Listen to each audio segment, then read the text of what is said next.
El panel está titulado Psicología y Pecado, a cargo del licenciado Santiago Vázquez, el doctor Jordán Abud y el licenciado Gonzalo Ruiz Díaz, que no ha podido venir, pero ha enviado su ponencia y va a ser leída.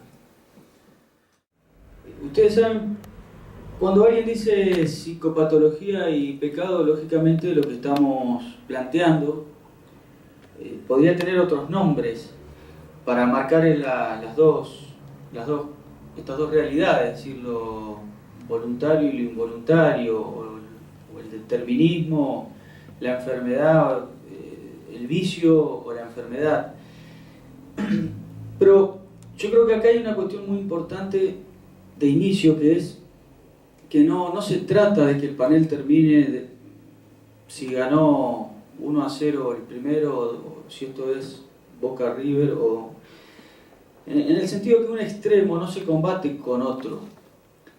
En este tema tan importante, tan delicado, que genéricamente decimos psicopatología y pecado, no se trata de si todo en la vida humana es voluntario y espiritual y no hay concesiones a la psicoterapia, es decir, si eso es lo que va a quedar en pie, o si todo es patología, todo es inconsciente, todo es instinto, determinismo, y no hay ningún lugar para el señorío del alma. Si no se trata de ver quién de los dos gana y cómo terminamos el panel y cómo resultó, de qué lado cayó la moneda. Justamente sería desnaturalizar desde el primer momento el planteo. Sin ninguna duda que el hombre fue hecho a imagen y semejanza de Dios. Y de esto también algo justamente habló Cristian presentando el libro de Mario. Pero existe también indudablemente una realidad sensible, sensoperceptiva, pasional, mixta, diríamos psicofísica, por nombrarlo de alguna manera. Es decir, eso es lo que nos preguntamos y afirmamos. Podríamos preguntarnos, ¿existe este ámbito intermedio? Nos adelantamos también a responder, sí, esta zona somatopsíquica.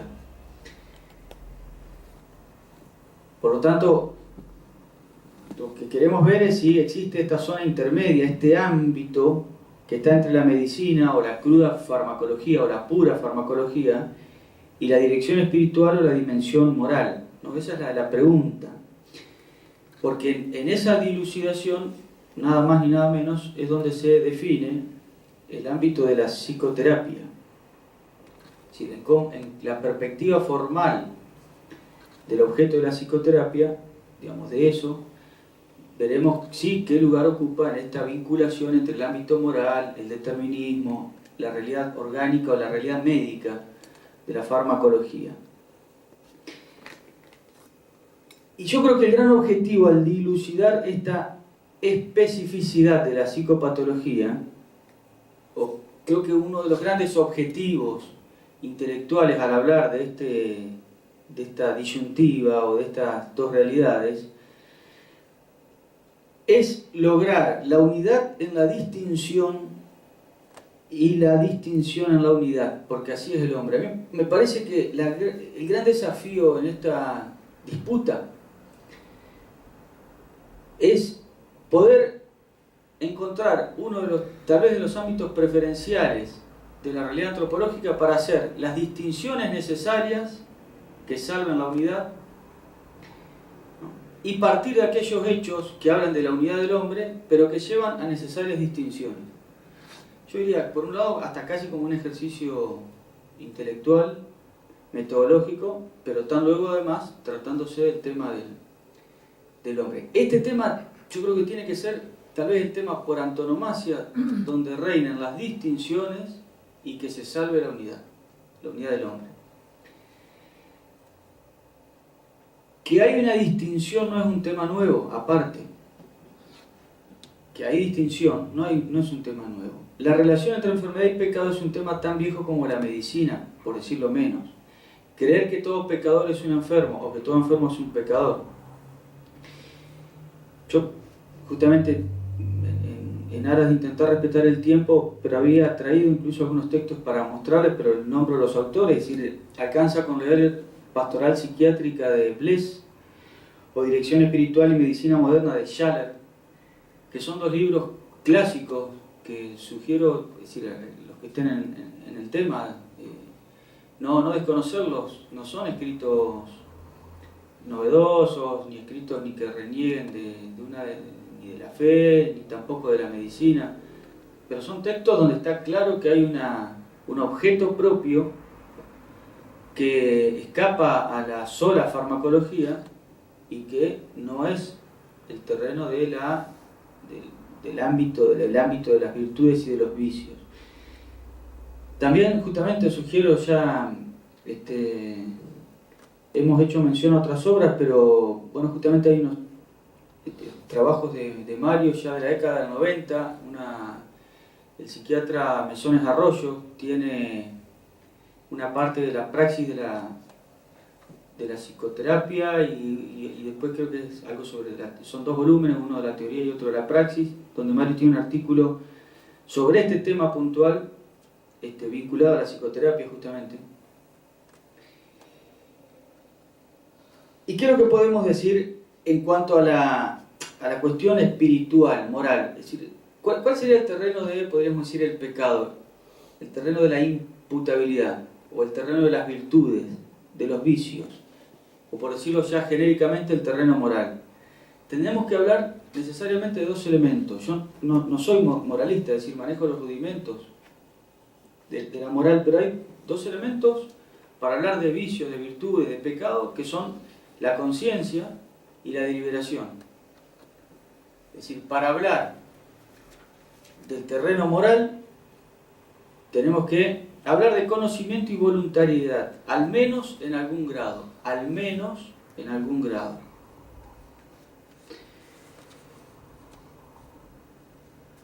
Entonces, en tren de ser concretos, con ejemplos, yo simplemente lo que quiero o no quiero dejar de hacer es, pensemos en situaciones en las que podría hablarse de un movimiento vivencial desordenado, sin participación directa de la voluntad. Por eso digo, para después, en todo caso, si surgieran aparte las preguntas, para ser concretos, primero, ejemplos, un listado de la percepción de un mundo hostil por experiencias agresivas primarias que llevan a una generalización a priori. Primer ejemplo. Yo trabajo en una escuela para chicos con discapacidad, de los cuales la gran mayoría son golpeados por los padres. No es hipotético lo que estoy planteando, sino son chicos que han entrado por desnutrición en los primeros días de vida al hospital. En general padres alcohólicos, bueno, la cuestión familiar, ni qué hablar y la violencia desde el primer momento, bueno, no solo el hecho de pasar hambre, los golpes de los padres, sino incluso como sujetos primarios, sino incluso en lo que están viendo. ¿Sí? Desde que nacen o desde que son incluso concebidos, la hostilidad, la agresión forma parte del mundo de ellos con natural.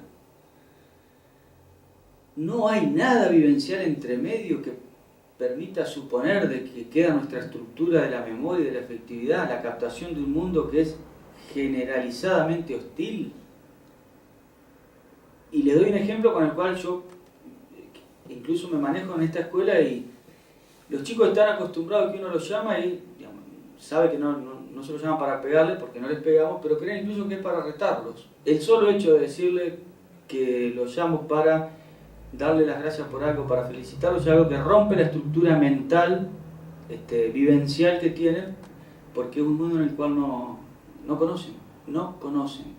Jugar un partido con ellos y simplemente usar las categorías vivenciales básicas, elementales, del sentido común, del bien y del mal, ya es algo a lo cual no están acostumbrados, porque lo que se hace en un simple partido de fútbol es otra cosa. O sea, rotas incluso las categorías elementales. Un tema aparte más de medicina es la extraña fortaleza que tienen los huesos, porque nadie sale sano de esos partidos con los alumnos, pero bueno, tiene una misteriosa y providencial fortaleza física aún en esta experiencia. Un segundo ejemplo, la experiencia no consciente de un miedo intenso que lleva a inventarse y a creerse excusas para determinada actitud frente a algo o a alguien. y que no termina de tener su representación cognitiva. ¿Sí? Un miedo, un temor, que está flotante, que no ha logrado ubicarse. ¿Miedo a qué? No se sabe bien. Incluso cuando se identifica el objeto no se sabe miedo al qué de ese objeto, es decir, cuál es la valoración, la carga valorativa que tiene. Es decir, hay algo de eso que me asusta, pero que está ahí. ¿Y qué es? No lo sé. No se sabe. Y esto con un gradiente de inconsciencia que puede llegar a temores absolutamente guardados, con una estructura histórica muy honda. La distimia o cierta depresión sumamente comprobada de quien pasa por situaciones de mucho estrés y después de sobreponerse a las pruebas cae en una especie de falta de vitalidad o cansancio mayor. ¿Cómo va a tener una imputabilidad moral, por un lado eso, quien se expone a situaciones de vida de distintos tipos? A veces moral es una persecución, un desgaste laboral, un problema de mudanza de distintos tipos, y uno cae en un cansancio tremendo, o una tristeza, desgano por hacer las cosas, falta de gusto y agrado por algunas actividades, algún temor, algún pesimismo en la imaginación, cuesta tener, uno quiere proyectar cosas y en realidad aparecen las posibilidades, siempre las negativas. ¿Y qué es eso? ¿Es falta de esperanza cristiana? Es un movimiento vivencial, fruto de un desgaste que en nuestra unidad psicofísica lastimó esa integridad, ese ser, y está lastimado no solo en la estructura espiritual a veces, que podría ser, por ejemplo, que haya debilitado mi fe o no, sino que también en la integridad psicofísica, una úlcera o un ánimo que quedó con miedo, con tristeza, con nostalgia. La percepción de un daño, una afrenta percibida instintivamente contra nuestra propia integridad. ¿Cuántos estragos hará en nuestra imaginación, en nuestros afectos, la percepción que uno tiene de algo que nos atenta contra nuestra integridad? No estoy diciendo, no en sentido ni siquiera espiritual, sino a nuestra supervivencia. Por eso digo, alguien que nos agredió y nos hizo sentir hambre, alguien que atentó contra nuestra salud física, la agresión sexual. ¿Cuánto quedará en esa imaginación que requiere ser iluminada por la inteligencia, pero está ahí convirtiéndose en un infierno latente, y afectos que no se sabe, y que lejos de generar una incertidumbre, en realidad ratifica la noción de naturaleza? Que también, ojo, porque uno dice, no, pero si no se habla de lo espiritual y de la gracia. No, porque el estudio de la filosofía de la naturaleza, el estudio del hombre y de cómo operan las pasiones, el compuesto, la acción del alma sobre el cuerpo, las lesiones que empiezan por el cuerpo y redundan en el alma, en realidad lo que hacen es ratificar que hay un orden y hay una realidad. No es atentar contra es decir, no es ir en contra del realismo, sino ratificarlo. El lenguaje de los órganos, que derivan algunos extremos que hoy o mañana veremos si Dios quiere. Por supuesto que hay escrito cuestiones con un extremo casi que llegan a la novelística de ciencia ficción, pero ¿cómo negar de que es real de que los órganos se afectan en su comunión existencial con el alma, cada uno a su manera, con la estructura? No se enferma el que quiere sino el que puede, dicen los médicos. Y podríamos agregar, y no se enferma el que quiere, sino el que puede, y podríamos agregar, ¿y cómo puede? Cada uno se enferma físicamente, ¿cómo puede? Tenemos órganos más resistentes, otros no, cada uno tiene su... Bueno, y en el lenguaje de los órganos, ¿cuál es la incidencia directa de la inteligencia y la voluntad en primera instancia? Entonces, tenemos por un lado esta cuestión. Por supuesto que el gran riesgo en el ámbito de la medicina, el gran riesgo deshumanizador, destructor de la psicoterapia, es el instintivismo, el conductismo y todas las corrientes que ya conocemos que han degradado al hombre, que lo han subvertido. Pero hay que tener cuidado en cómo se rescata esto más noble del alma, que es su inteligencia y su voluntad. Y más que eso hay que calibrar con precisión cómo opera en el hombre la misma gracia divina, por aquello de que la gracia supone la naturaleza. Por eso el gran riesgo es que en aras de salvar, para combatir una psicología subvertida, mecanicista, instintivista o monoinstintivista, animalesca, en el afán de combatir eso, se caiga en una psicología racionalista o angelista, y que en definitiva siga siendo encima dualista o cartesiana. En el afán de armar algo o de intentar dar alguna forma a este riesgo de una psicología o una psicoterapia que acuda demasiado rápidamente a las categorías de vicio y de pecado, sin detenerse en el objeto propio de la psicoterapia, que es ese mundo intermedio. Hace unos 7-8 años escribí unas pocas páginas, de lo cual solo voy a leer algunos párrafos y con eso voy terminando,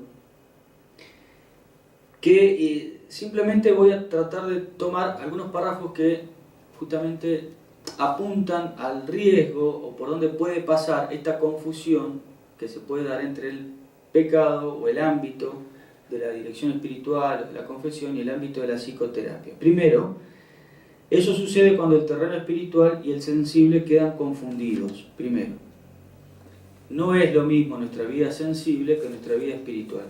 Por supuesto, y es un tema sumamente necesario e interesante, uno puede decir, bueno, pero la vida sensible está abierta a la vida espiritual. Desde luego. Desde luego, y es un tema muy importante, y si no, no serían posibles algunas virtudes, entre otras cosas.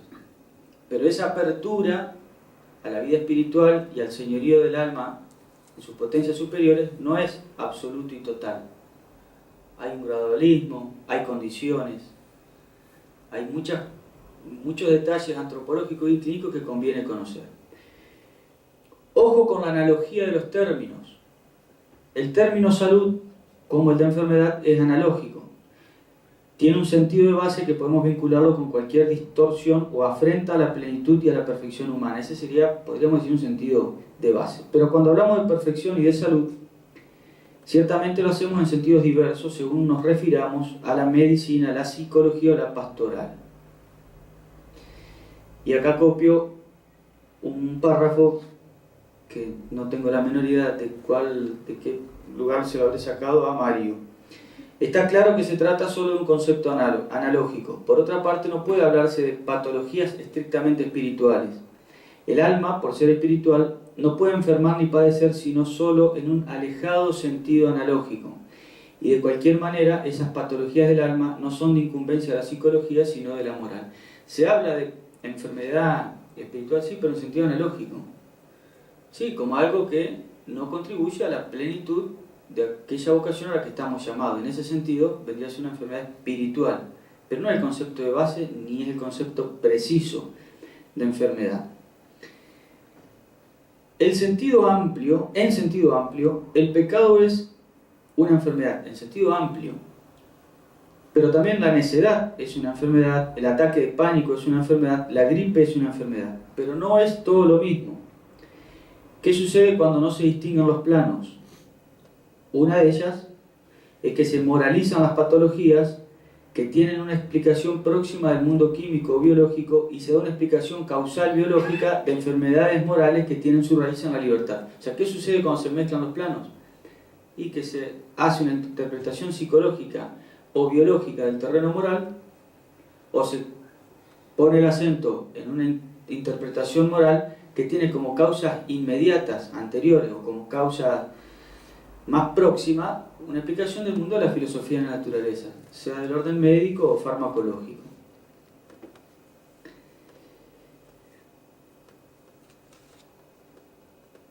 El objeto de la psicoterapia es la vida sensoperceptiva que se ha desordenado, que se ha salido de su cauce, pero que no tiene una vinculación ni injerencia directa de la conciencia, ni tampoco es una operación que el sujeto realice como tal deliberadamente.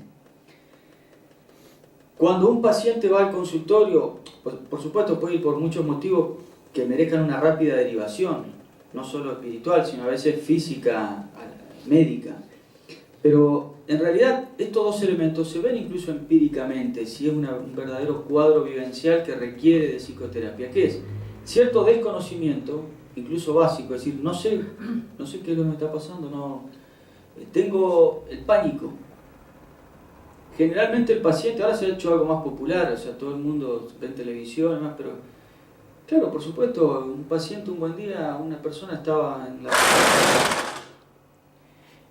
calle un buen día y ahí tengo taquicardia, por ejemplo, hay un cardiólogo y experimenta una serie de síntomas físicos y cognitivos, una certeza que se va a morir, taquicardia, quiere irse, una serie de cosas, un desconocimiento absoluto, le está padeciendo algo que desconoce. Y ni qué decir del grado de voluntariedad. Por eso lo peor que se le puede decir a ese paciente, por varios motivos, es, bueno, ponga voluntad, la próxima haga un esfuerzo en quedarse. Porque incluso está comprobado que hay muchas patologías que se refuerzan los síntomas mientras más se apela a un voluntarismo apresurado. Que tampoco esto es nuevo. Von Gebsattel tiene una expresión sobre eso, pero no la tengo a mano, pero bueno, justamente apelar demasiado prematuramente a que la voluntad ocupe el trono cuando aún los miembros enfermos, los miembros inferiores están enfermos. ¿Sí? Hacer un apelativo muy rápido, bueno, ponga voluntad, dése cuenta de esto y demás, cuando no hay ni una fácil conciencia, porque el conocer y el querer tienen un entramado muy misterioso, y el no darse cuenta tampoco es tan fácil de prender una linterna, y el saber conocer y conocerse tiene un dinamismo muy rico y que requiere en psicoterapia incluso hasta diversas estrategias, y ahí es donde tiene toda la validez el capacitarse en estrategias clínicas para hacer que la persona vaya remedando su no conocimiento y su falta de voluntad. Voy terminando con esto, es simplemente un ejemplo, por eso termino con la lectura de dos cosas, y ahí sí, ya dejo esbozado al menos el tema. El primero es un ejemplo un poco tal vez burdo, si uno quiere, pero por eso a veces puede haber una concepción a priori demasiado extrema de la participación del espíritu en todo el ser del hombre. Como si la injerencia de la deliberación y la conciencia fuera absoluta y total. Veamos un ejemplo, el rostro humano. Qué hermosa imagen de la participación del espíritu y su comunión con el cuerpo, el rostro. O sea, fíjense qué hermoso. El rostro es capaz de mil gestos y miradas, permite captar lo propiamente humano del hombre de un modo maravilloso. O sea, cuántas cosas uno saca viendo un rostro. Frases populares de una sentada sabiduría dan cuenta de ello. Los ojos son la ventana del alma, o aquella que justamente me decía mi papá, uno no es dueño de la cara que tiene, hasta los 40 años, decía él, cuando éramos chicos. Uno no es dueño de la cara que tiene hasta los 40 años, como queriendo acentuar que lo interior termina haciéndose expresión. Ahora bien, esto que refleja el maravilloso misterio humano ha de entenderse en términos relativos. Nadie puede asegurar que un hombre con miopía le corresponde un alma mezquina, o que un rostro sin porosidades exprese un alma pura, porque puede llegarse hasta el ridículo. Es decir, el rostro tiene toda una capacidad de simbolización y de expresión, sí, por supuesto, pero ese matiz también hay que dosificarlo, hay que darle el realismo necesario. No se puede creer de que todo lo que nos pasa en la cara o en el rostro, y aunque parezca un ejemplo ridículo, hay libros enteros, por ejemplo, La enfermedad como camino, que hacen todo un paralelismo matemático entre que mi caída del pelo que representa psicológicamente y moralmente, lo cual es una a priori, digamos, un paralelismo exagerado que termina siendo ridículo. La participación y la correspondencia deben leerse en clave humana. Y alguno podría objetar, pero no es lo mismo el terreno físico o anatómico que el senso perceptivo y pasional.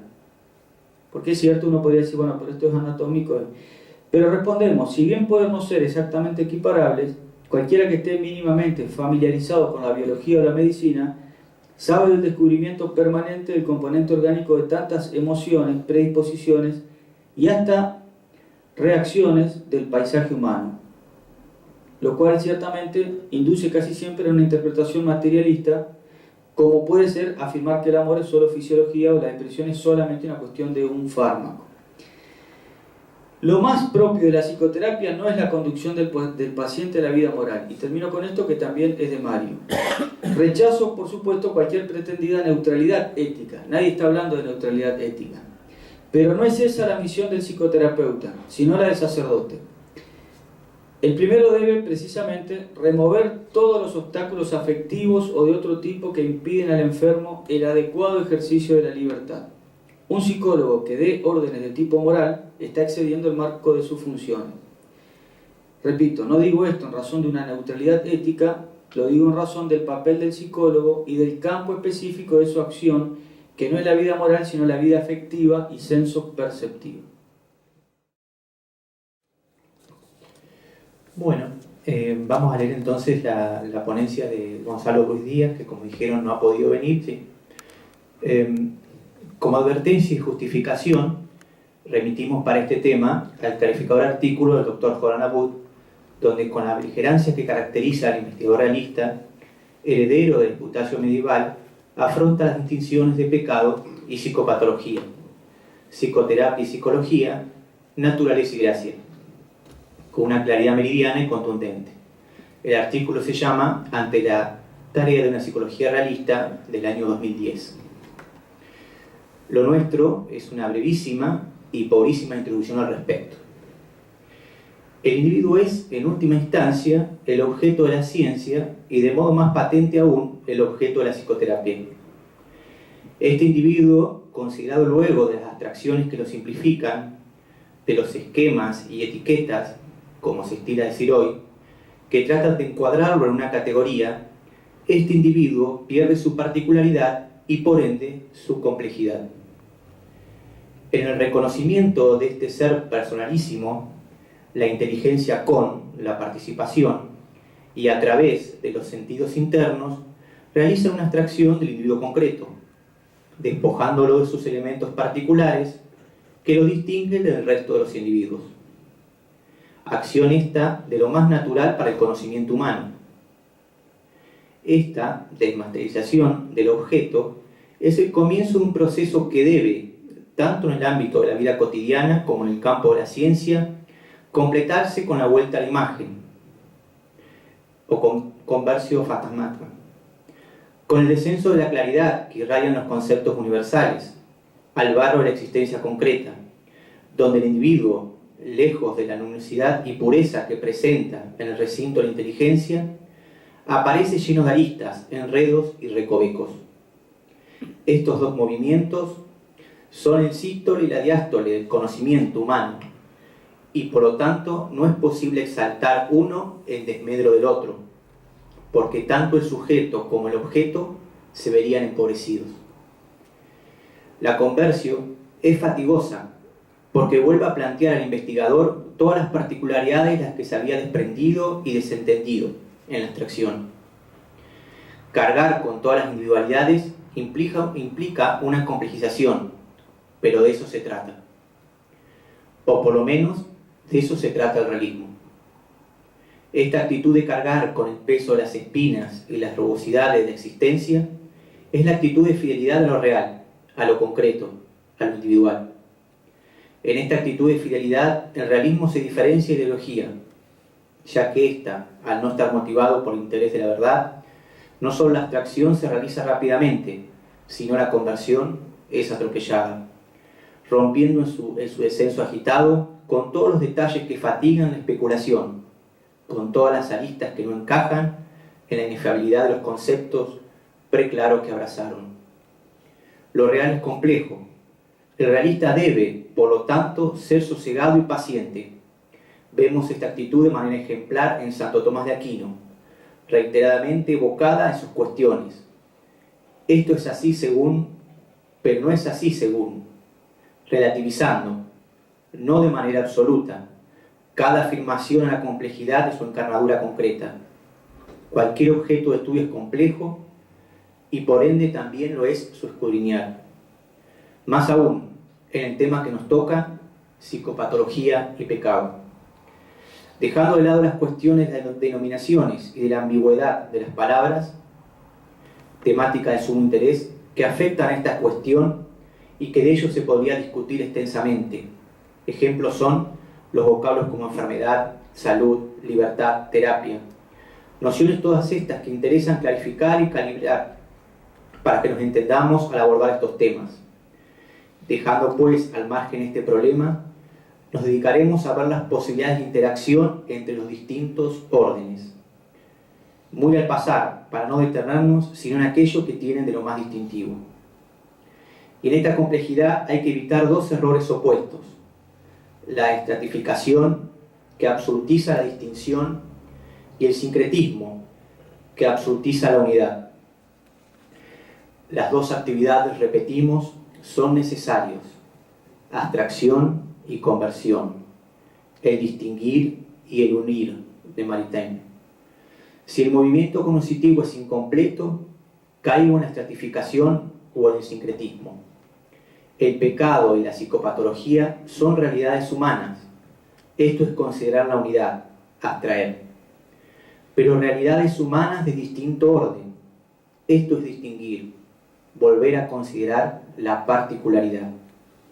En la complejidad, los órdenes están unidos, pero se distinguen, porque son distintos, valga la redundancia. Pueden justificarse los estudios de relaciones entre pecado y psicopatología, mientras se considere que son relaciones, es decir, vinculaciones entre distintos órdenes.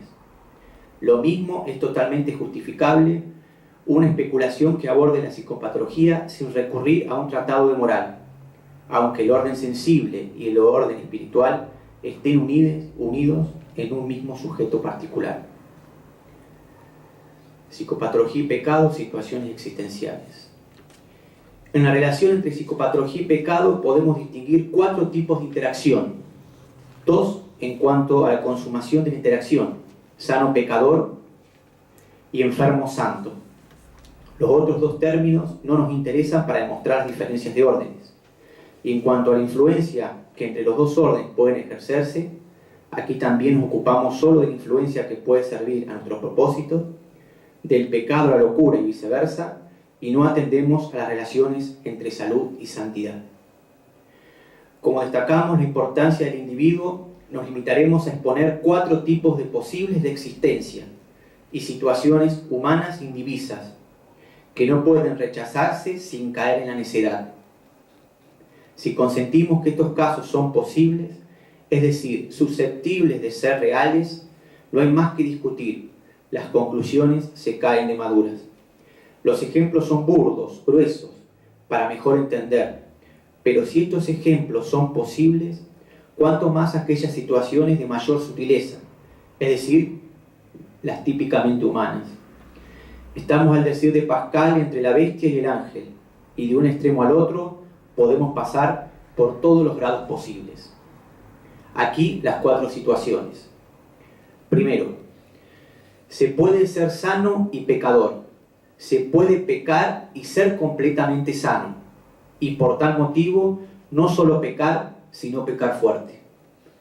El sujeto, Juan Peccati, es sano, lo que vulgarmente se intima como sano. Realiza actividad física regularmente, se cuida en su alimentación, tiene su trabajo estable, grupos de amigos, es soltero y vive en pareja. Y por un distante sentido sobrenatural sabe que vive en pecado, aunque por un más cercano sentido liberal considera que no es tan grave, mientras no robe, no mate y asista a misa los domingos. Lo otro es cuestión de regularizar como si fuera un trámite administrativo que le falta. Es subjetivamente feliz, sano y pecador. Si este panorama existencial puede ser posible, es decir, susceptible de ser real, es verdad como hipótesis. Situación B, o 2. Se puede estar enfermo y ser santo. Se puede padecer una psicopatología y ser santo. Y no santo por la enfermedad, como podría argumentar alguno, sino a pesar de ella. El individuo Pedro Gracián es lo que San Pablo llamaría un atleta del espíritu. Se esfuerza por conquistar las virtudes, ha desterrado los vicios de su alma, se destaca por una piedad sencilla y pura, al igual que su alma. Realiza todo el bien que puede y en muchas ocasiones es escándalo para el mundo a causa del Evangelio. Hace 10 años perdió a su esposa y única hija en un accidente, y todos los días, por más que sepa que estas almas están en la misericordia de Dios, lo embarga una tristeza que explota en llanto desconsolado, que le impide conciliar el sueño y levantarse de su cama. Luego no puedo hablar de ellas ni tenerlas en fotografías. Y esto sucede hoy con la misma intensidad del primer día. Pedro Gracián es objetivamente feliz. Vive en estado de gracia, aunque no se sienta así. Es santo y enfermo. Si esto puede ser posible, es decir, susceptible de ser real, es verdad como hipótesis. Situación 3. Del pecado a la cura. El pecado puede favorecer la psicopatología. Juan Pecati hace 15 años que vive en pareja. Ella enfermó ahora de cáncer. Él no entiende por qué le sucede esta tragedia. Nunca padeció algo tan duro. Desespera. Ella está postrada en una clínica. Él se siente vacío. Conoce otras mujeres. Sale con muchas. Comienza a tomar. Luego a fumar. Busca consuelo en la cocaína. Se aturde en fiestas. Ella muere después de una agonía de meses. Él cae en una depresión. Alucina con su esposa. La ve en la cocina. No soporta más. Quiere suicidarse. Una escalada de conductas pecaminosas que lo colocaron en una situación existencial de vulnerabilidad, de exposición, débil para enfrentar y superar las adversidades. Pledonismo íncito que no le había ocasionado ninguna perturbación, fue ahora el principio de una serie de desgracias. No lo dispuso a Juan para aguantar los golpes. Si a la pareja no le hubiera acontecido una enfermedad, él probablemente sería un viejo subjetivamente feliz, con su auto, sus vacaciones, su quinta, su familia y sus placeres. Es posible que una desarmonía en el orden moral favorezca a otra en el orden sensible, incluso perceptual, pero también es posible que no lo haga. Última situación. De la locura al pecado. La psicopatología puede condicionar exponerse a una situación de pecado. Pedro Gracián conoce a un compañero nuevo de trabajo. Él pasó por lo mismo, pero no sufre como sufre él. Este compañero le incita a que lo acompañe a reuniones, fiestas, ambientes peligrosos. Poco a poco, Pedro comienza a perder aquel sentido de lo sobrenatural y casi ya ni reza. Cree ahora que los consuelos terrenales son más efectivos que los consuelos divinos. Desde su ambiente de sombras, cree que ya ha sufrido demasiado y busca en las criaturas un poco de consuelo. Es posible que una desarmonía en el orden sensible pasional posicione en un lugar de vulnerabilidad para caer en la desesperación, y de la desesperación acudir a consuelos desordenados. Si Pedro hubiese mejorado con algún tratamiento que aborde su depresión, tal vez no estaría en esta situación de fragilidad y hubiese rechazado con mayor facilidad el pecado, o tal vez no. Ahora bien, a modo de conclusión, salgamos del campo las contingencias para conceptualizar. La primera y tal vez única conclusión más inmediata es que la psicopatología y el pecado pertenecen a la misma realidad humana, aunque en diferentes órdenes, por lo cual una no supone la otra, y menos aún, una no necesariamente influye sobre la otra, aunque pueda hacerlo. Es decir, su influencia es contingente. El pecado y la psicopatología son realidades de distinto orden, pero son realidades del hombre. Pueden relacionarse mutuamente, en el sentido de que una favorezca o entorpezca a la otra y viceversa. porque en la complejidad de la persona humana, cualquier factor altera posible o negativamente el producto. Hasta un resfrío puede ser ocasión de un acto de desesperación o puede favorecer una sedia, cuanto más lo podrá ser una depresión. Pero de ninguna manera aceptamos una relación causal intrínseca y necesaria entre ambas realidades, ni en una dirección, como cierto naturalismo, todo pecado obedece a alguna enfermedad en órdenes inferiores, sensible pasional, ni en la otra, sobrenaturalismo, toda enfermedad en órdenes inferiores obedece a alguna culpa o desorden en los órdenes superiores.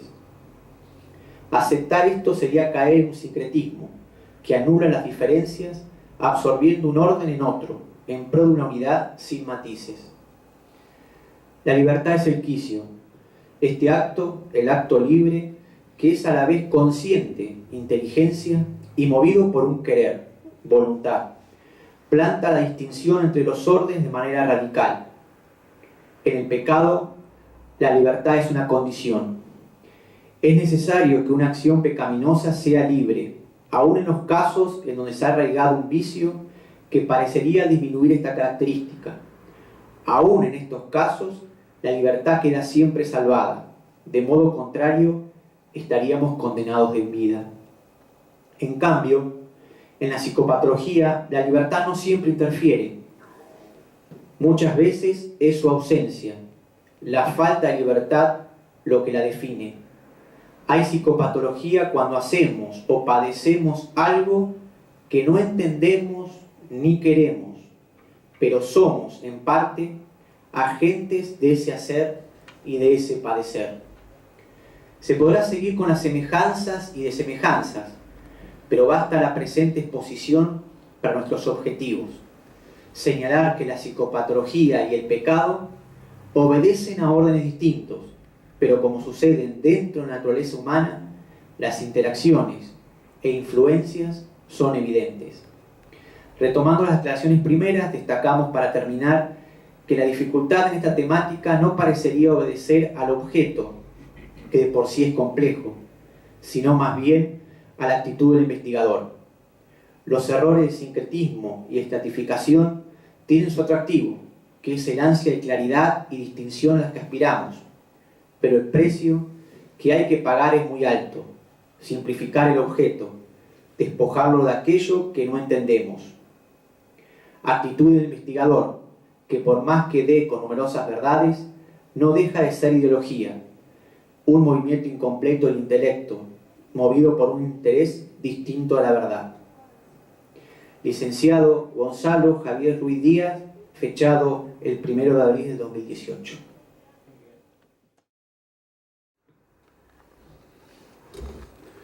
Bueno, yo voy a tocar el tema de las relaciones entre psicopatología y pecado, examinando el tópico de la sedia, que es un tema que está como pareciera estar en las fronteras entre la patología y el pecado, y si bien la tradición cristiana lo ha tematizado principalmente como pecado, no faltan desarrollos que la califican como patológica, la sedia, o como estado psicopatológico. De manera que me parece que es un tema que sirve y mucho para dilucidar las relaciones entre psicopatología y pecado. El fenómeno de la sedia, que ha traído en las últimas décadas la atención de la psicología, por ejemplo, uno puede googlear con dos términos: síndrome de Burnout o síndrome de quemarse por el trabajo, que lo conocemos los que somos psicólogos, y asedia. Y hay muchísimos estudios que vinculan o que tratan de encontrar en la asedia una categoría que explique causalmente este síndrome tan actual, tan odierno, que es el del quemarse por el trabajo o síndrome de Burnout. Hay muchos trabajos al respecto, y la vinculación causal que se hace no es descabellada si uno tiene en cuenta lo que vamos a ver enseguida, que dice, por ejemplo, Piper acerca de la asedia y de cómo la asedia está, de los factores causales de la asedia es el mundo totalitario del trabajo en el que la sociedad contemporánea está, que constituye la atmósfera cultural de la actualidad. Y una de las consecuencias de la asedia que enumera Santo Tomás, por ejemplo, es el ajetreo desenfrenado, el activismo.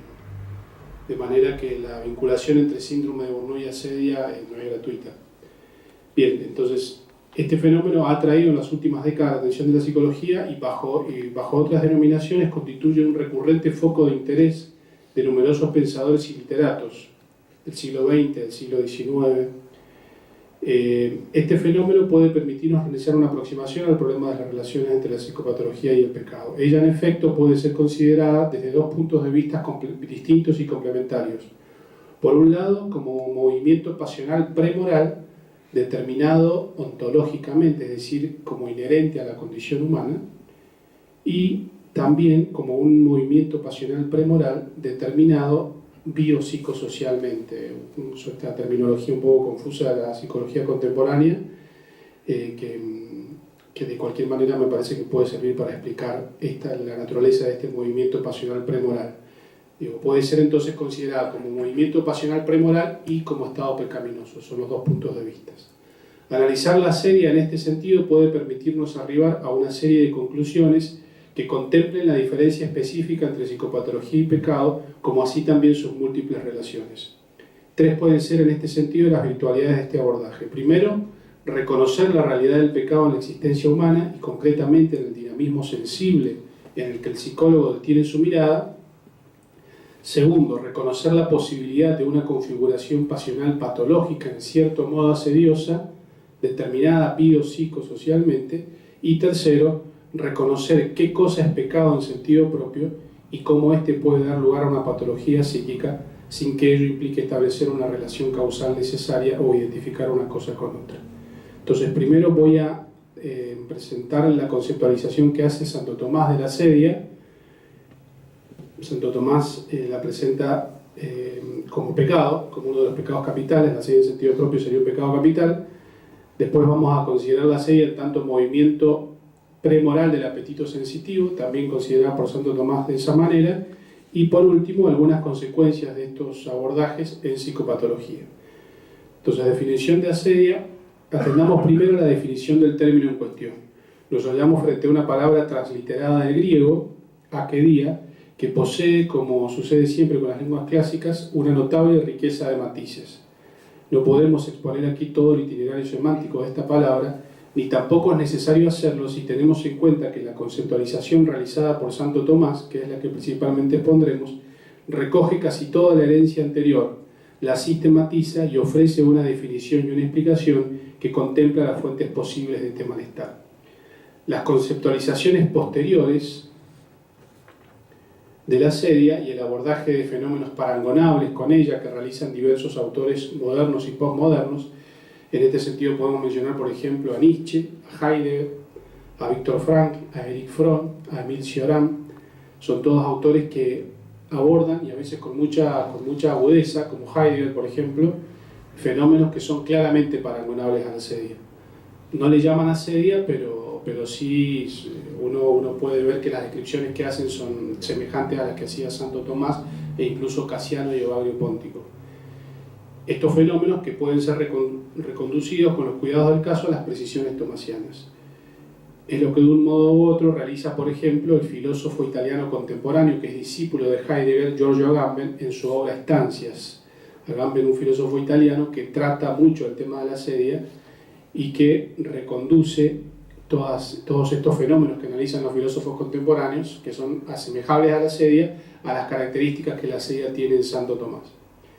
La asedia puede ser en el pensamiento de Santo Tomás o un pecado contra la caridad o un movimiento involuntario del apetito sensitivo causado por un lado por la llamada aceneia del alma en los santos padres o fomes peccati en el pensamiento tomasiano y por otro también puede ser causada por múltiples factores de tipo biopsicosocial. La asedia es en el pensamiento tomasiano un tipo especial de tristeza, pues su objeto es el bien divino. Se trata, por lo tanto, de una tristeza que hace al hombre tardo para la búsqueda del bien espiritual. En el comentario de las sentencias, el doctor Angélico indica que asedia es el tedio del bien espiritual en cuanto que éste impide un cierto placer disoluto. Así considerada, Santo Tomás no duda en indicar que la asedia es un pecado. Ella es una tristeza vituperable, pues procede de valorar como malo algo bueno, y ello en razón de que esto bueno impide un placer disoluto al que voluntariamente el alma se ha entregado. Evagrio Póntico, el creador de la noción cristiana de asedia, indicaba que ésta era un estado de atonía parafísin, contra natura, del alma, pues surge de que ésta tenga como precepto la propia satisfacción. La asedia surge, este estado de atonía, decía Evagrio, surge porque el alma tiene como precepto la propia satisfacción. El alma deja de estar tensionada hacia su fin sobrenatural, es tarda para su búsqueda, pues está entregada de hecho a la consecución de su propia satisfacción, del placer disoluto. Aunque el aquinense no haya conocido la obra del Póntico, sí conoció la del discípulo de este, Juan Casiano, y así las grandes intuiciones evagrianas son, como vemos aquí, incorporadas a su análisis. La consideración de la asedia como estado que procede de una disposición afectiva signada por la búsqueda voluntaria del placer es fundamental para comprender la insistencia de Santo Tomás en señalar, siempre que se detiene en el tema de la asedia, que ésta es un pecado. Estaríamos frente a un movimiento desviado habitual de la afectividad que procede de decisiones voluntarias a favor del placer disoluto. Estamos, es cierto, frente a un movimiento del apetito sensitivo, pero frente a un movimiento que se pudo evitar, y esto, como dice Santo Tomás en Prima Secunda, cuestión 74, artículo 3, basta para que se dé la razón de pecado. El consentir posteriormente la huida, el horror y la repulsa del bien divino transforma la asedia en pecado mortal, pues contraría esencialmente a la caridad. Se trata finalmente de una renuncia triste a la vocación divina. El drama de la asedia es precisamente ese, su consumación en una renuncia que no logrará nunca desembarazarse de aquello a lo cual renuncia, es decir, la vocación divina.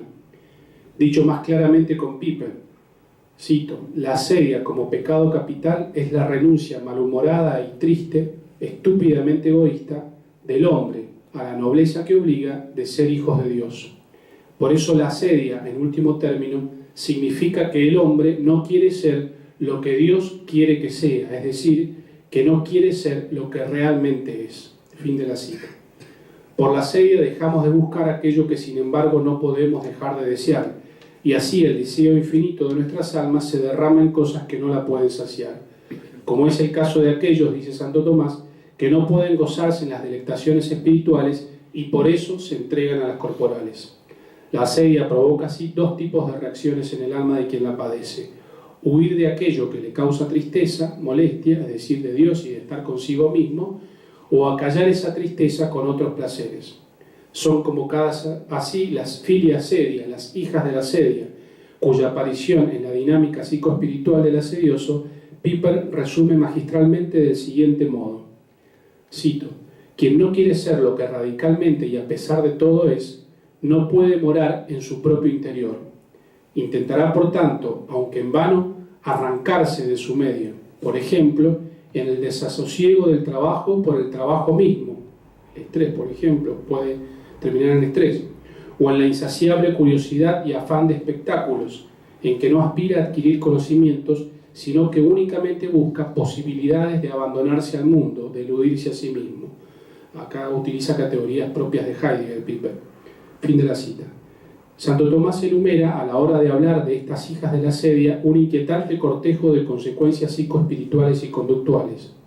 Pusilanimidad, agresividad, y acá traigo a colación un trabajo del querido Mario también, que encontré en la web, que es acerca de la violencia, que usted escribió hace mucho, Mario, en unas jornadas de logoterapia, pero precisamente lo que hace Mario es reconducir causalmente la agresividad a la asedia, que es muy semejante al vacío existencial. Por eso lo hizo también en el marco de un congreso de logoterapia. Como vamos a ver enseguida, la asedia constituye, en tanto posible cuadro psicopatológico, un fenómeno muy paragonable también al vacío existencial. También otras de las consecuencias que enumera Santo Tomás: mariposeo del espíritu, evagatio mentis, curiosidad, habladurías, agitación corporal, inestabilidad. Digamos en suma que en virtud de su renuncia el asedioso no puede habitar consigo mismo.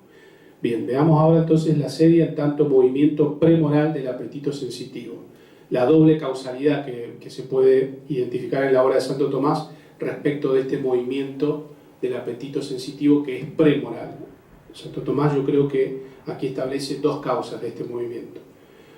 Ahora bien, frente a esta consideración moral de la asedia, Santo Tomás habilita otras dos de exquisita relevancia para la psicología, y las habilita en la medida en que analiza a la asedia en el marco de una consideración integral del movimiento del apetito sensitivo, es decir, en tanto movimiento emotivo que podría caer también en determinadas circunstancias por fuera del orden moral.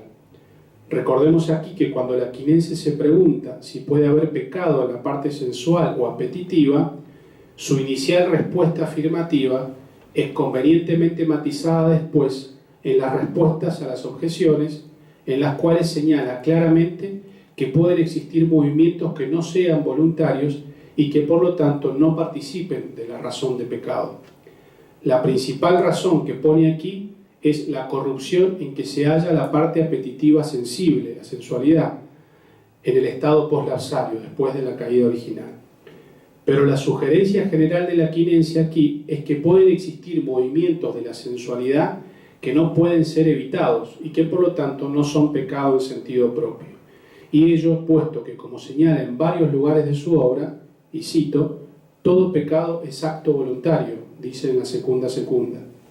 O, cito, el pecado no es otra cosa que un acto humano malo, más que un acto sea humano le viene por ser voluntario, prima secunda. También en la prima secunda, en el artículo 6 de la cuestión 71, también dice, la primera causa del pecado está en la voluntad, la cual impera todos los actos voluntarios en los cuales solamente se da el pecado. Pues bien, el caso de la asedia es paradigmático en este sentido. Ella es un movimiento del apetito sensitivo que en tanto se pudo evitar es pecado, y pecado mortal si se consiente posteriormente a las sugestiones de huida y horror al bien divino que ella sugiere, que ella propone. Sin embargo, también puede tratarse de un movimiento del apetito sensitivo que no se puede evitar. Un fragmento del De Malo de Santo Tomás es claro al respecto. Si la asedia designa el acto del, cito a Santo Tomás, ¿no? Si la asedia designa el acto de la voluntad que huye el bien interior y espiritual, ella puede tener perfecta razón de pecado, pero si ella es tomada como acto del apetito sensitivo, tiene razón de pecado solo por la voluntad, es decir, en tanto que este movimiento puede también ser impedido por la voluntad. Bien, hasta ahí la cita. Centrándonos ahora en la asedia, en tanto acto del apetito sensitivo que cae por fuera de la decisión de la voluntad, resulta importante distinguir los factores causales que pueden estar operando en el surgimiento de este movimiento apetitivo. Podríamos discernir dos. Uno que podríamos llamar de tipo ontológico, por una falta de mejor nombre, en tanto inherente a la condición humana, y otro que podríamos denominar, aunque sea un extraño, de tipo biopsicosocial. El esquema de Santo Tomás yo creo que nos permite incorporar todo tipo de aportes de la psicología, y en este sentido es ejemplar la tarea que hace Abelardo Pitot, por ejemplo, que Jordán muy oportunamente lo mencionó hace rato. Él es psicólogo social, y entonces los aportes de la psicología social, que a veces entre nosotros son poco ponderados, aunque muchas veces adolecen de prejuicios ideológicos, son muy importantes también en psicología y hay que ponderarlos, y creo que es lo que hace Pitot, no violentando nunca la antropología de Santo Tomás. Por eso me parece importante hablar de factores de tipo biopsicosocial. Veamos el primer caso, entonces, esto de causalidad ontológica. El aquinense señala que el movimiento de la asedia se da a veces en la sensualidad por la repugnancia de la carne hacia lo espiritual. Recordemos que cuando Santo Tomás habla de la sensualidad se refiere al apetito sensitivo, a la emotividad. Entonces, se da por la repugnancia de la carne hacia lo espiritual, señala la Suma, o por la oposición entre la carne y el espíritu, escribe en el De Malo. Ciertamente está evocando aquí las palabras de San Pablo en la carta a los Gálatas, cuando éste subrayaba que la carne tiene apetencias contrarias al espíritu. En este caso estamos frente a un movimiento pasional surgido espontáneamente de un psiquismo herido por el pecado, de un psiquismo expuesto a la enfermedad por la privación de la gracia y de la justicia original que opera el pecado de Adán y que tiene como consecuencia, entre otras, el desorden de las potencias y el enfrentamiento entre la carne y el espíritu. Este movimiento no puede cualificarse en sentido propio como pecado actual o personal, pues no está en el poder de la voluntad evitar su irrupción. Santo Tomás señala, recordemos, que este movimiento se transforma en pecado cuando llega hasta la razón, consintiendo en la huida, el horror y la repulsa del bien divino. El pecado aparece aquí, en este tipo de movimientos involuntarios, que surgen de la condición o son inherentes a la condición humana, como causa remota o accidental, no como causa propia, per se, del mismo. Pero hemos llamado biopsicosocial el factor restante que puede determinar un movimiento involuntario de tristeza frente al bien interior. Nos hallamos ahora frente a dos posibles versiones más de la asedia, distintas entre sí, pero igualmente inimputables desde el punto de vista moral. Una que podríamos llamar, atendiendo al contexto en el que principalmente se tematiza, monástica, y otra muy distinta, de naturaleza más estrictamente psíquica. ¿Por qué poner a estas dos asedias, ciertamente distintas, bajo una misma categoría? Pues porque las dos surgen por causas que van desde lo estrictamente fisiológico a lo social o cultural. Voy a omitir el pequeño desarrollo acerca de la asedia monástica. Aquí explico solamente que la asedia monástica se podía explicar a partir de esta causalidad de tipo fisiológica. Bien, perfecto. Ahí, bien, Cristian. Porque los monjes la experimentaban en el momento en que más hambre sentían. Por último, al hablar de una versión de la asedia de naturaleza más estrictamente psíquica, nos estamos refiriendo a ella en tanto movimiento habitual del apetito sensitivo que no puede ser catalogado sin más como pecado. Nos hallamos aquí en el campo de los determinismos psicosociales, en el marco de los cuales también puede y debe ser tratada la asedia. Debemos tener en cuenta aquí que la tristeza, en tanto movimiento del apetito sensitivo, depende de una valoración de la cogitativa, dependiente a su vez de una disposición afectiva. Dicha disposición afectiva depende de los hábitos que la persona se ha forjado, pero también de la complexión corporal, como vimos en el caso de la asedia monástica, y de las múltiples experiencias que la persona tiene en su entorno familiar, social, cultural, y que configuran también aquella complexión corporal. Bien, la tristeza frente al bien interior admite también ser considerada como un movimiento determinado psíquicamente. Nos adentramos, digo acá, en un campo delicado porque la asedia es un concepto que tiene muchas implicancias espirituales y psicológicas. Vemos brevemente en qué sentido existe una versión psíquica y psicopatológica de la asedia y termino. Tratándose de una tristeza, la asedia posee sin duda, cuando ella se profundiza, una versión psicopatológica que la podemos pensar en función de la diferenciación que hemos hecho de ella en tanto pecado y en tanto movimiento involuntario del apetito sensitivo. Debemos subrayar que no es lo mismo, por lo menos no lo es de modo necesario, el vicio o el pecado de la asedia que el vacío existencial, que es quizá la categoría con implicancia psicopatológica que más se acerca a lo que podemos llamar versión psíquica o psicopatológica de la asedia. Ese no ser lo que sin embargo no se puede dejar de ser, que nos enseñaba Piper, y todas las consecuencias afectivas y conductuales que hemos visto que se siguen, pueden estar determinados espiritualmente, pero también psíquicamente, como indica esclarecedoramente Pitot. Cito: disgusto de vivir, flojera, temor ante la vida, angustia existencial, tedio, vacío interior, aburrimiento, spleen. Esto es asedia. He ahí los nombres de algo que los antiguos consideraban pecado, aunque no fueran ciegos para las causas biopsíquicas que eventualmente podían producirlo o coayudarlo. Fin de la cita. La asedia, entonces, ya enseguida retomo las palabras de Pitot, puede ser considerada como un pecado vicio moral que da lugar a una organización psicopatológica. Aquí hay un grupo importante de autores de psicología del siglo XX que se interesan en las consecuencias psicopatológicas de estados fenomenológicamente semejantes a la asedia que parecen tener una raíz moral. Aquí está, por ejemplo, Igor Caruso, López Ibor, Eric Fromm. Igor Caruso tiene un texto interesantísimo al respecto, que no lo voy a leer, lo voy a omitir por cuestiones de tiempo, pero después podemos charlarlo al momento de las preguntas, en los que habla de un estado con implicancias psicopatológicas que puede dar lugar, con implicancias morales, perdón, que puede dar lugar a una organización neurótica. Bien. Por último, Pitot señala en su obra Psicología y Ética de la Conducta que la vivencia de los valores o bienes morales y el interior o divino, que la asedia desprecia, es el supremo de ellos, depende de las estructuras psíquicas más inferiores. La vivencia de los valores espirituales y la resonancia que estos hallan, dice Pitot, en la persona, depende en alguna medida del sustrato biopsíquico de la misma.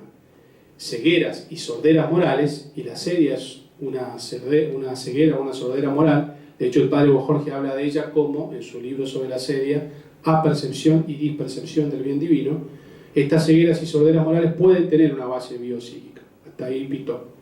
Así, por ejemplo, una persona que tuvo un padre violento, que era a la vez una persona con prácticas religiosas, puede sentir luego una ceguera frente a la naturaleza esencialmente buena de la fe religiosa y hasta una aversión hacia todo lo relacionado con Dios.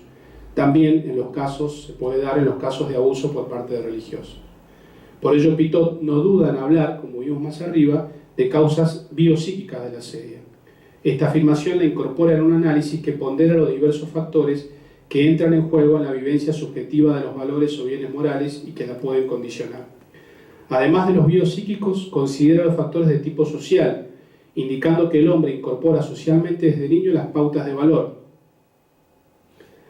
de las posibilidades de imitación y de identificación, que son los dos procesos por los cuales incorpora estas pautas de valor, que el medio le haya ofrecido, depende en buena medida su chance de llegar a poseer una psicología suficientemente sana como para acceder a la vivencia plena de los valores. Por eso no es extraño que Pitot realice aquella evocación del antiguo concepto de asedia al ocuparse de las consecuencias psicológicas de la actual aceleración técnica. Las condiciones modernas de vida determinan muchas veces las apariciones de síntomas neuróticos claramente reconducibles o asemejables a las hijas de la asedia, como el terror a tener tiempo libre, la cronofobia, la incapacidad de descansar, el ajetreo desenfrenado. Piper, con su acostumbrada concisión, decía que la asedia era desavenencia del hombre consigo mismo. Ahora bien, vivir en una cultura, en una civilización, en una sociedad en absoluta desaveniencia con lo que el hombre es, ¿no podría hacer al hombre ciego al bien divino? Peor aún, ¿no lo podría determinar muchas veces a percibir el bien divino como algo malo? El mundo totalitario del trabajo al que Piper entendía como consecuencia de la asedia, ¿no podría configurar una manera de vivenciar los bienes morales, entre ellos el divino? ¿No está este mundo ya configurado, y con él los sujetos que lo componen, a partir del rechazo del bien interior que se gusta y se abraza en el ocio? Sin dudas, no podemos dejar de evocar aquí, y con esto sí ya termino, el concepto de vacío existencial acuñado por Viktor Frankl y que ha sido con razón comparado con la asedia. El maestro Mario, teniendo en cuenta esta similitud, señala que el mérito de Frankl es aplicar y trasladar al campo específico de la psicopatología y de la psicoterapia la grave cuestión humana que aquí designamos con el término asedia y que el psiquiatra judío llamara vacío existencial. ¿Acaso en esta novedad frankliana podemos ver verificada la posibilidad de concebir una versión propiamente psicopatológica de la asedia? En efecto, el vacío existencial puede ser entendido como el resultado de no tener la naturaleza humana los bienes supremos para los cuales fue hecha. Esto lo señala Mario en su libro sobre Frankl. Las consecuencias que se siguen de este vacío existencial son significativamente semejantes a las de la asedia. No debiera llamarnos la atención, en este sentido, que Frankl hable, por ejemplo, de ocio centrífugo como uno de los síntomas del vacío, en oposición a otro tipo de ocio saludable y profundamente humano, llamado centrípeto, que permite la contemplación y que por ello es necesario. Por el ocio centrífugo, el sujeto se escapa de sí mismo en la actividad desenfrenada, en la sobreactividad profesional o sexual, en la velocidad incontrolable por llegar a cualquier parte, intentando evitar con todo ello la confrontación con el propio ser. También está la neurosis dominguera de Frankl, que se da cuando la persona detiene su trabajo y se enfrenta con el vacío. Esto es una sugerente puntualización del psiquiatra austríaco si se tiene en cuenta que la asedia, por su parte, impide el reposo de la mente en Dios y así en tanto pecado atenta contra el tercer mandamiento. Ahora bien, Frankl señala que este complejo se vincula a determinadas situaciones culturales de nuestro tiempo que bien podrían constituir aquel entramado social que, como veíamos con Pitot, puede condicionar o gravitar determinantemente en la vivencia de los bienes morales. Bueno.